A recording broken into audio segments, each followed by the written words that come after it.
to Menopause Morph, your time to change. We're here to help you thrive through your menopause, bringing you experts in many fields to help you from perimenopause to menopause and beyond to become the strong, vibrant woman nature intended you to be. Hosted by Pauline McCarthy of the Pearls of Pauline, pearls of wisdom, compassion, and joy. Hello, welcome to this week's Menopause Morph, your time to change. Today we have a lovely lady from Germany. Her name is Julia Fischer, and Julia is a health and wellness coach. She's the founder of Blossom Your Soul. She works with busy people who finally want to take good care of themselves to decrease their stress level, get rid of insomnia and unhealthy food, helping them to make lifestyle choices in order to feel truly comfortable in their lives and bodies. So, welcome, Julia. Hi, thanks for having me. Sometimes people are asking me, what's a coach? Or, like sometimes, you're like, I see that you're a health and wellness coach. And many times I'm in conferences and people say, and I say, what do you do? And they, I'm a coach. And I'll say, a football coach. No, I'm a health coach. And are you helping the gymnasts? And it's, no. I'm teasing them, of course, but a lot of people, they don't really know. It's become such a buzzword now, coach. So could you tell people what a health and wellness coach is? Sure. Yeah, I get that as well, with people getting very confused.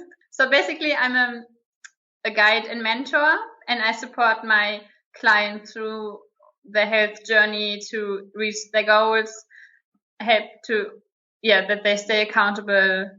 Okay, so it's like, say we have an example of, we have a 48-year-old lady, she's maybe 300 pounds, so like quite big, and she's sitting in front of her computer at work all day, and she commutes home.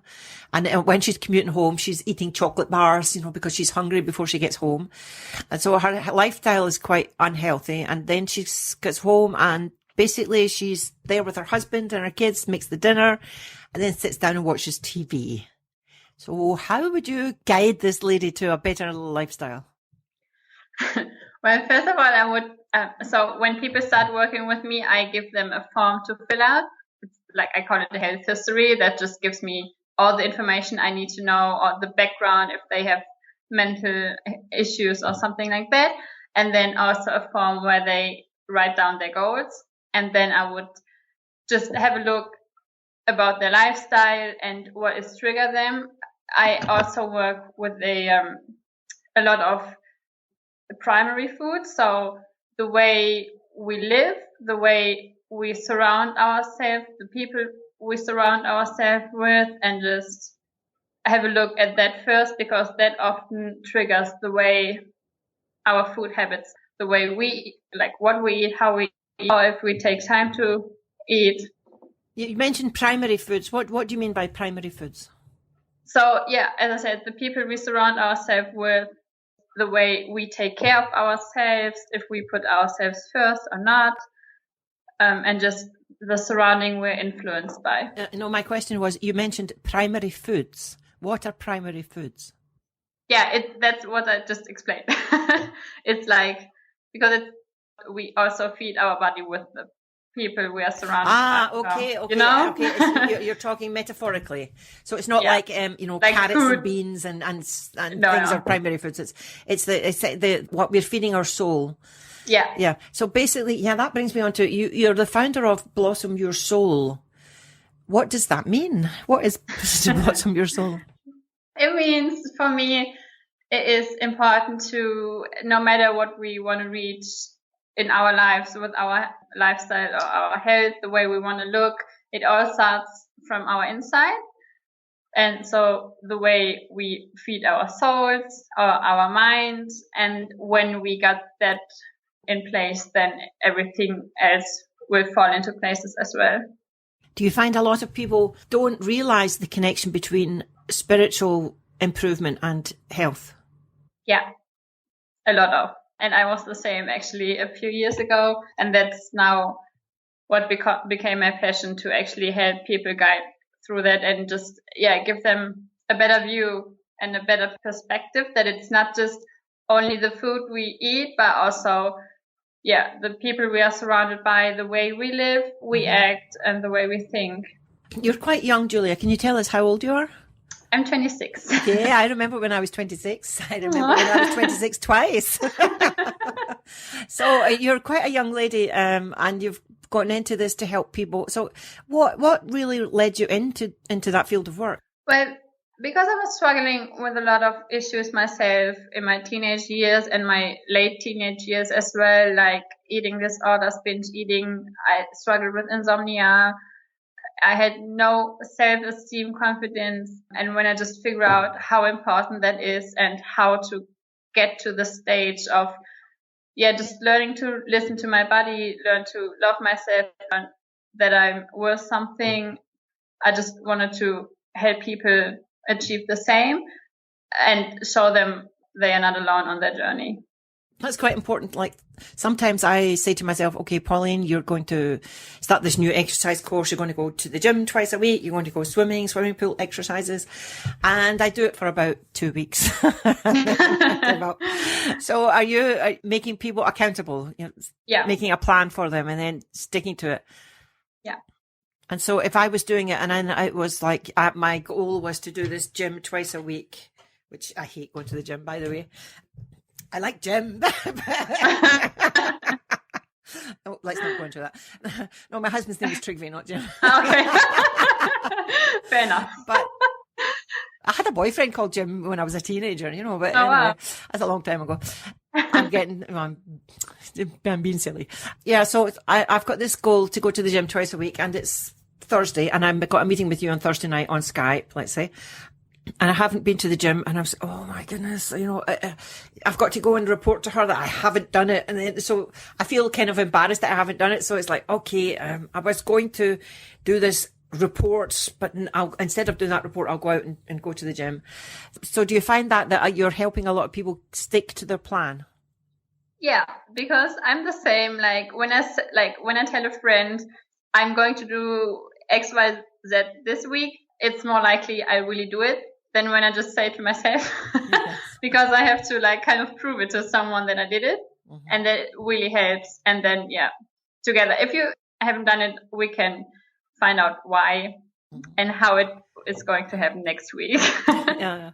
So there are sort of 3 points that you're helping people with: the stress, getting rid of insomnia, and unhealthy food. So when it comes to stress, how does it work?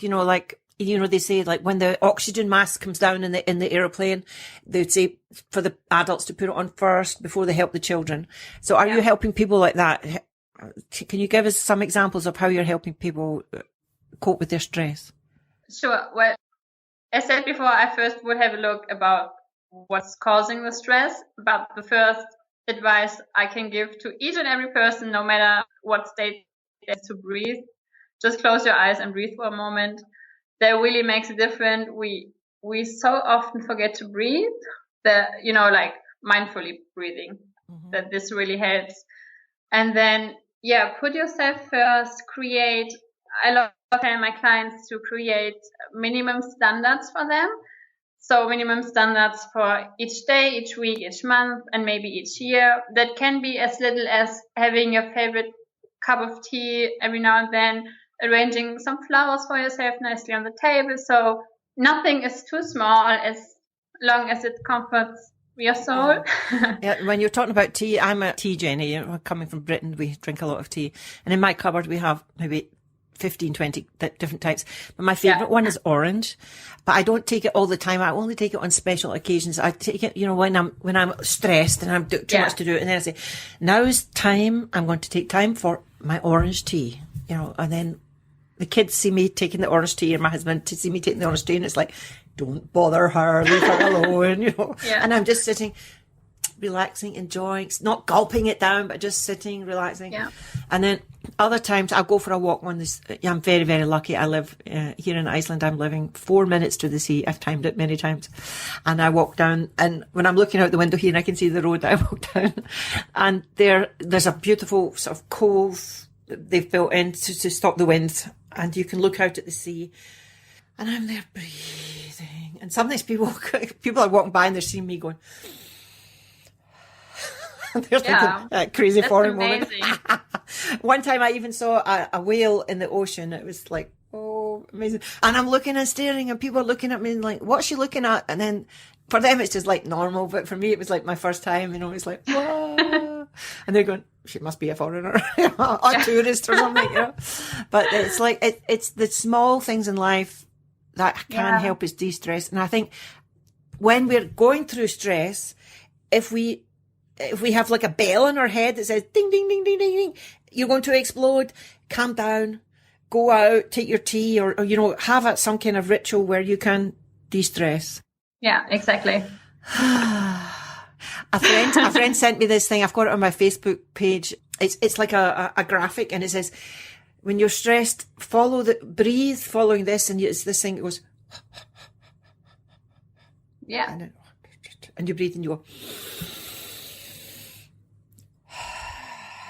and you can follow the graphic doing this, or it's like I don't know, a vector or something like that, whatever they call it, something that moves. I don't know the technical terms, but it's really, really great, And so I put it on it's on my timeline. So if anybody wants to go and look at my timeline, Pauline McCarthy 2 on Facebook, and you'll see this thing going, breathe in, breathe out. I think so often we forget to breathe. Amazing. Breathing is amazing. Yeah, we should do it more often. Actually, they said, I read a report recently that was saying that cigarette smokers, they go out when they're stressed, they have a cigarette, but actually they're getting more, they don't get any benefit from a cigarette at all, No. But they're getting benefit from breathing in. Breathing. Just pretend you're a smoker and go out like several times a day and just breathe. Just do the breathing without the cigarette though. Yeah. So it really helps. And let's see, what else? Insomnia. So can you give us some kind of tips about insomnia, how people can cure their insomnia? Because a lot of menopausal women have insomnia. Yeah, sure. So we have to take this seriously. Insomnia is one of the worst issues we people have these days. So what you can do is really just average tips would be, first of all, try to stop eating and drinking, especially eating like high carb foods 2 hours before you go to bed, because otherwise your tummy is just so busy with processing all that food that you can't really calm yourself down. Especially alcoholic and caffeine beverages before close to bedtime.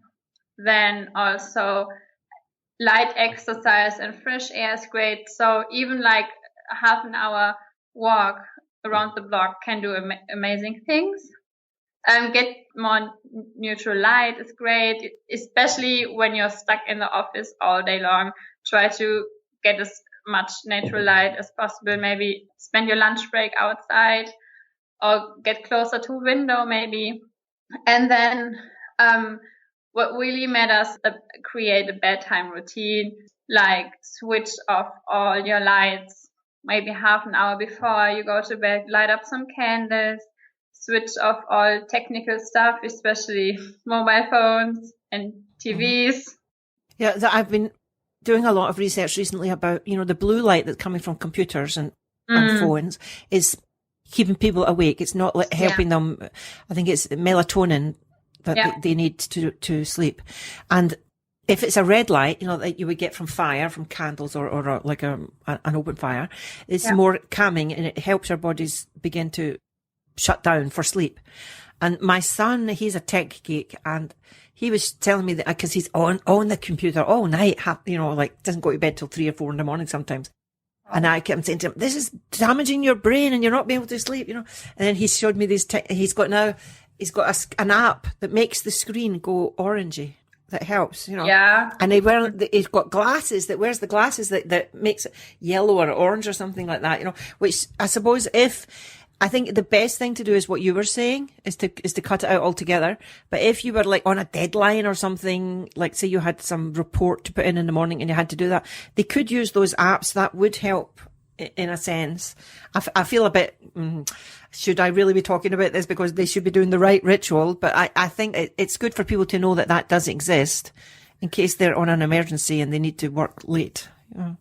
Yeah, well, it is the light. It is also actually the information we put into our brain when working long hours in front of the computer. So what I would rather say is maybe when you're done with your work, just switch everything off and maybe take a breathe, maybe stick your head out of the window or go on the balcony if you have a balcony and just maybe do some meditation stuff rather than, cutting the lights down, because it is the light. It is also though the information our brain needs to process when we are about to sleep. I know sometimes like when I've got some financial problems or worried about my son, like when my son went over to North America and I was like, oh, how well is he? Like the empty nest system, how are they doing? And, are they eating enough? And all this garbage goes on in your brain all the time and you can't sleep. It's like we really need to just say, okay, I'll think about that another time. Yeah. What helps with that is journaling. It's amazing. Okay. Yeah, maybe for some it works better in the morning. For others, right before bed, just write everything on paper that crosses your mind. Even if it's just like there was a noise. What was that noise? Or I forgot to take out the rubbish. Whatever.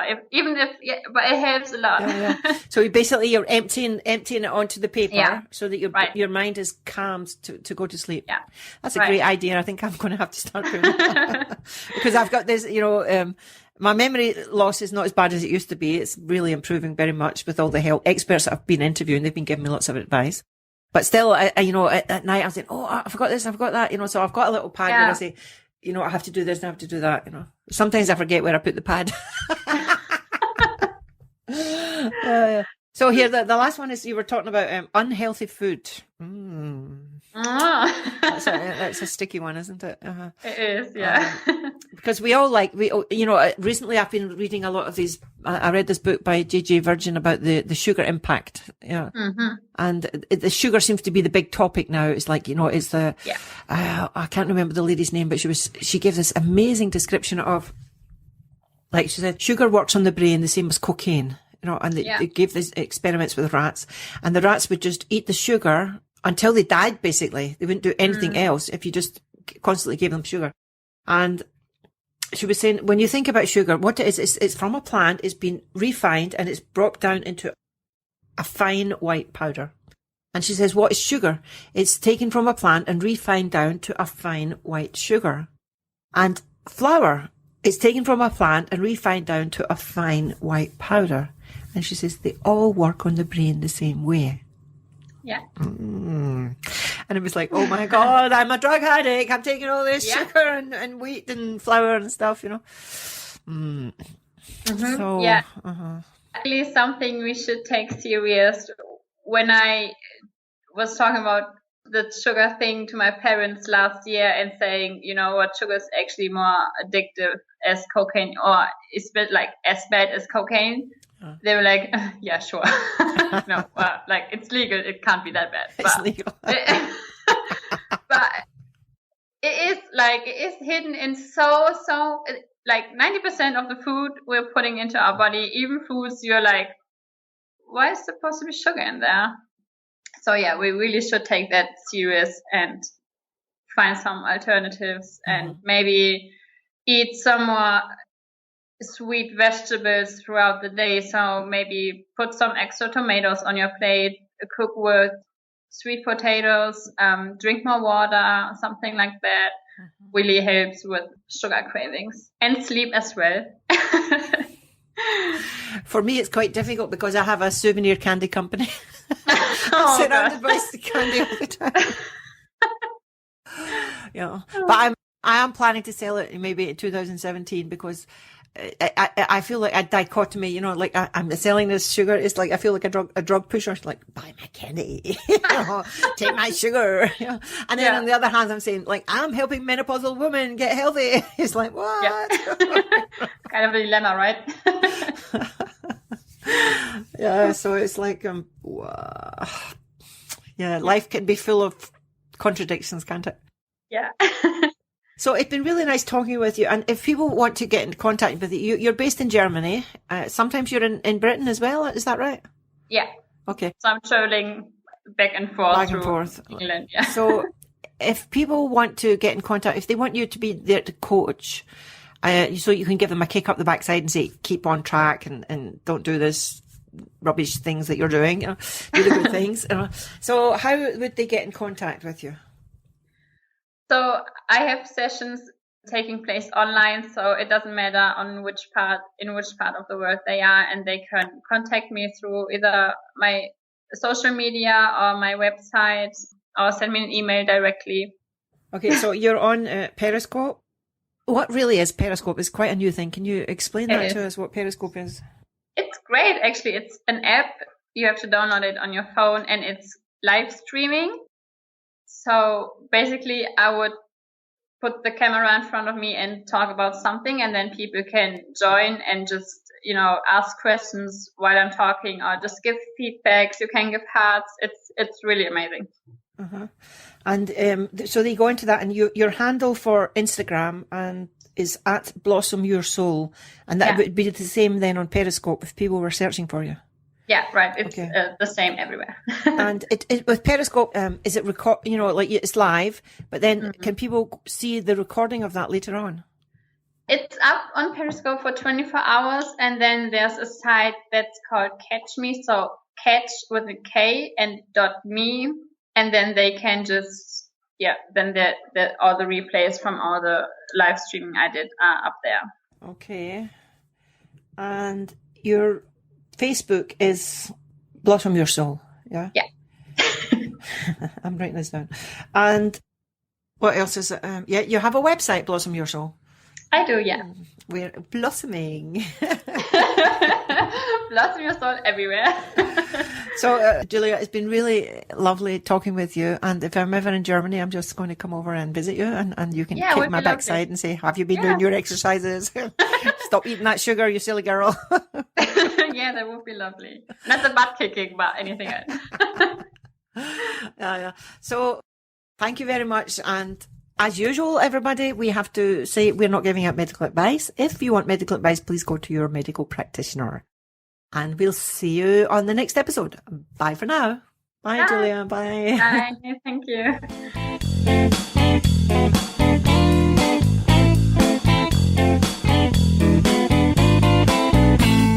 Thanks for listening to Menopause Morph, your time to change. If you've enjoyed the program, be sure to subscribe to the next one, and please leave a rating and review on iTunes to help us spread the message about thriving through the menopause. To get a free ebook, more menopausal resources, and to connect with Pauline, please visit www.menopausemorph.com.